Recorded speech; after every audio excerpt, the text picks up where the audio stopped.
Hey YouTube, welcome to the Off-Grid Mountain Homestead. So as promised the other day in my post, told you I was going to be working on a 12-volt install. Well, here I have the major components for that said 12-volt install laid out in front of us. I'll go over each individual component a little bit in this video. This is just going to be the intro, just kind of show you what's going on, what's happening, what I'm doing, all that good stuff. But if you can see, I have several solar panels sitting back there. That's 800 watts of glass. I've got a charge controller, I've got breakers, I've got an inverter, I've got wire, disconnects, bus bars, batteries, you name it. All kinds of goodies sitting here. So awesome little kit here, high quality components. So before I get to the main portion of today's video, I'd like to take a few moments to thank my friends and my partners at Shop Solar. They make solar simple, transparent, and affordable. So please check out their website, www.shopsolarkits.com. There you will find anything from small portable power stations to huge grid tie hybrid systems and anything in between. Check out the selection of pre-built kits, build your own custom kit, sort through their selection of high quality name brand components at affordable prices. Everything you see on this build will be available at shopsolarkits.com. Full of resources, great company. And what makes them different from other solar companies? Well, I will tell you. Every order includes setup instructions. They include wiring diagrams. They have after-sale human support via phone, live chat, or email. They have reliable shipping. They have solar training resources, personalized solar content, and free lifetime support. That's right, free lifetime support. Contact them anytime, don't matter how long it's passed after the sale, and they will help you out with what you need. Now, how many other companies do you know that do that? None. Well, I was a customer before I was a partner and can attest to Shop Solar's reputation and quality and pricing and everything about them. I mean, just a great company. But if you need some help with sizing your system, check out this link right here, shopsolarkits.com, front size quiz. Type that in. It'll help you figure out what size system you need and what components you need for your build. And for my viewers, I can save you 5% if you visit shopsolarkits.com. Use the code MR Off-Grid. I'll get you 5% off anything on the website. And just to clarify, that 5% link, I earn nothing off of that. That is just for you, the viewer. I'm not signing up for any affiliate links. I'm not getting paid for these videos or anything like that. Shop Solar is my partner and provided these components, but that link is for you, the viewers. Get high quality components that you're seeing in this video right here from shopsolarkits.com. Use that 5%, help you get your build started. So I'm gonna go over each component in just a second, but what am I putting this on? Well, I'm putting it on an RV. 19-foot RV. I'm gonna slam that roof with as much glass as I can fit on there. So 800 watts to start. It's gonna be tight, but shouldn't have any problem. So I'll have each component in this series step by step. I'm gonna break it all down. I'm gonna have an intro. I'm gonna have each component, and then we'll do an outro video, final video with everything working in conjunction, testing, show you some tips and tricks on the way. So this should be a killer video series for this 12-volt build. And reason we're building this out is this is the guest quarters / bug out rig for the homestead. So this is a 2022 model. I'll go into more details later for the RV. But you know, it's stocked up, ready to roll at a moment's notice if we have to evac, do anything like that. So you have some guests come in the summertime, stuff like that. If anybody that owns an RV knows that, you know, the air conditioner stuff on them kind of power hungry, and that taxes the homestead's power supply when we have people stay with us. I'll go over all the fine details later, but you know, that's what it's going on. It's going on an RV. This was not just an RV specific kit. You could use this on your little shed, off-grid cabin, stuff like that. So don't just think that this kit's just for RV purposes. That's just the example I have to use for this build out. So, but yeah, this would make a killer little rig for a little outbuilding for some backup power, stuff like that. A little off-grid cabin out in the woods, you know, what have you. So don't limit yourself thinking this is for RV only. Same principles will apply regardless of your installation, where you're going to put it. So just, you know, keep an open mind as you see this build out. So this kit was spec'd out by yours truly. Call it the Mr. Off-Grid kit, if you will. I picked components I've used before, you know, components I've tested and had good luck with installing. So you see a assortment of high quality components here. So we'll go over each component now. The the glassware, the Ames Power 100 watt panels. So pick these panels out because of the dimensions, the way they're laid out, the cell format and the sizes is going to work out perfectly on this RV roof. If you wasn't using an RV, of course, you could up your wattage quite a bit. It's going to be a squeeze to get 800 watts on the roof, but measurements are working out, so we'll see if it applies in. It works in theory, see if it applies in principle. But waiting on a rail kit, so it'll be a few days before I get the glass up. We're going to have videos in the meantime of the other components, but give you a little shot of the data tag here, and I'll show you too when I put the panels up how to figure if your wattage is matching the dimensions based on some standard measurements to see if your manufacturers are telling you stories or not. But these panels, for their square inches or square feet, square meters, whichever unit you want to use, they are matching actually over 100 watts for standard solar irradiance. So they actually guarantee, these manufacturer does, 0 to 3% above nameplate. So these are guaranteed to make 100 watts. Some panels, claim 100, make 75, some, you know what I'm saying? Well, these, they claim to make 100, and the dimensions work out. These should make 100, no problem at all. So next, let's talk about this Outback Power Flex Max charge controller. This is an absolute beast. Love these Outback Power controllers, especially for the price. There's another company that makes one that looks kind of similar to this, but it's a little bit more pricey. So this Flex Max, let's give you the specs on it. Remember, I'm just doing a basic overview today.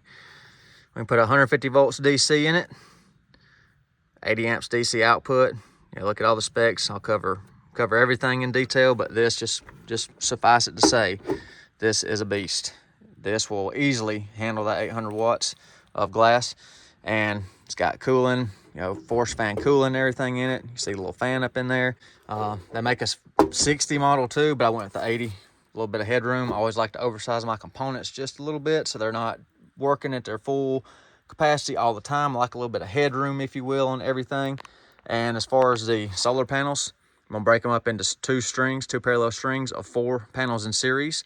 So there'll be 4 in series and then parallel to the other set, which meets the specs on this. So since we're talking about charge controllers and specs and all that, I have a Midnight Solar baby box right here. It's basically a breaker box to mount your panel mount breakers or DIN rail breakers in. So you can see that, just a big baby. It's got plenty of spaces for your DC circuit breakers. So we have a circuit breaker, Midnight Solar circuit breaker for the charge controller to the batteries, then a circuit breaker from the PV to the charge controller. So nice little setup there. I really like, well, Outback and Midnight breakers, they're same quality, just whichever one's got a better price at the time is my recommendation on that, because you can't go wrong with company A or company B. Okay, what are we gonna get to next? Let's go ahead and talk about these bus bars. These are Victron 600 amp bus bars. Big, meaty, huge, chunky bus bars. Love these things too.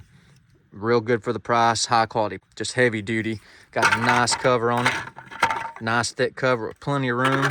Get you a shot of how much room there is under them terminals. Plenty of room to put them big, huge wires in.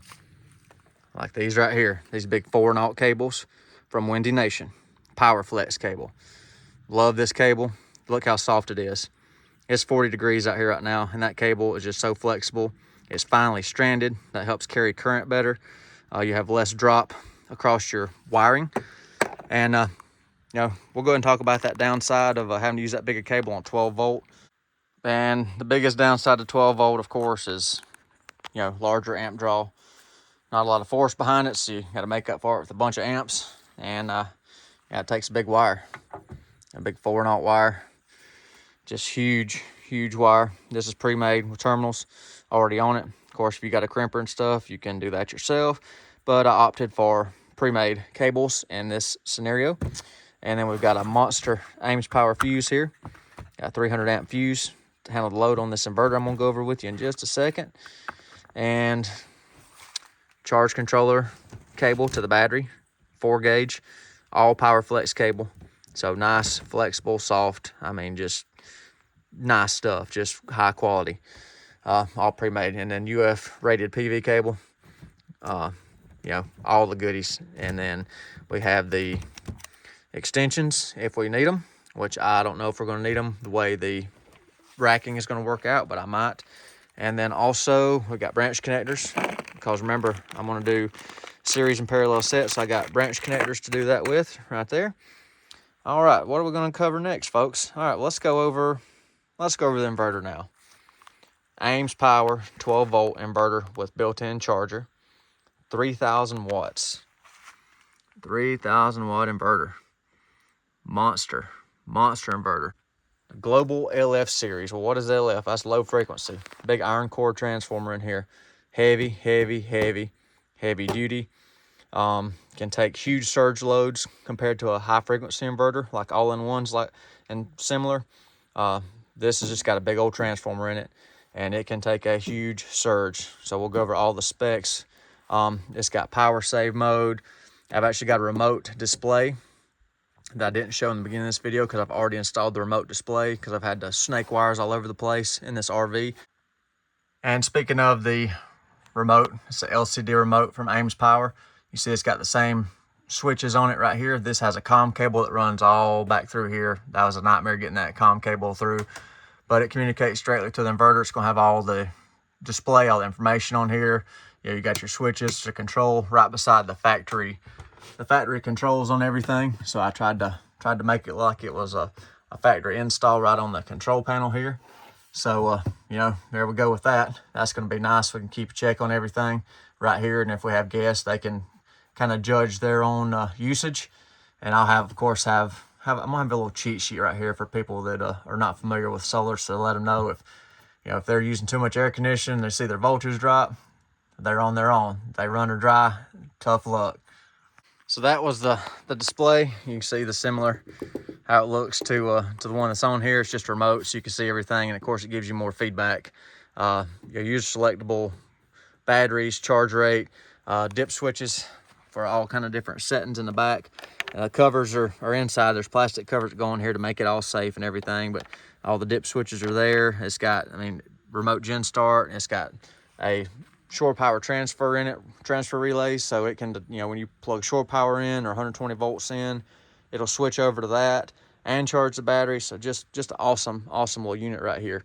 And then we got these monsters. Count them, 200 amp hour 12-volt lithium iron phosphate batteries from Rich Solar.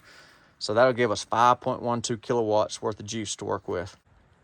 5.12 kilowatts should be plenty of power to get through the night on this RV air conditioner under normal usage, normal temperatures. No problem getting through the night on that. Got a battery disconnect switch. There'll be some other little miscellaneous things that are required to complete the installation, which I'll show you that as we go. You know, some basic stuff you can pick up from your local hardware store, things like that to complete the kit. No big deal. And of course, I didn't get any racking with this kit because that's user specific, whether you're mounting it on a shed, a metal roof, a shingle roof, a ground mount, an RV roof, what have you, a boat. So that's kind of user specific, but you know, there's plenty of kits on shopsolarkits.com, different mounting options too to check out. So, you know, I think you'll like the mounting kit for this when I show it. So yeah, I think that covers most of everything major component wise for this system. And I know somebody's going to ask, well, why didn't I do 24 volt or 48? Well, that just complicates everything because the majority of the appliances are already 12 volt. Of course, I could use a buck converter, stuff like that, but I've already got a built-in, you know, 12 volt stuff. Already got another 12 volt charge controller in this system. So if I want to add other panels to the factory solar prep kit, I can, you know, use that in the future as well. So I just, for, you know, ease of install, just 12 volt on the RV. That's just the easiest way to do it. Yeah, of course, you can have a little more cost on your wire and stuff, but yeah, that's negligible. No big deal there. But yeah, I hope you liked this video. Hope you liked the quick rundown today of everything that's going to involve this kit. And be sure to, you know, hit that like button if I earned it. If you're not subscribed, please subscribe so you can keep track of this build, and hit that notification bell so you can see them as they drop. I'm going to try to do a video of each component at a time. That way, if you decide to buy this kit or something similar, you can kind of follow along, pull it up as like a resource library. from my channel to help you with your build, and maybe you can learn a few little tips and tricks from me along the way. But you know, questions or anything, go ahead and throw it down in the comment section. I'll try to answer the best I can. If not, it'll be answered in a video. Appreciate y'all watching the Off-Grid Mountain Homestead. Hope y'all have a nice day.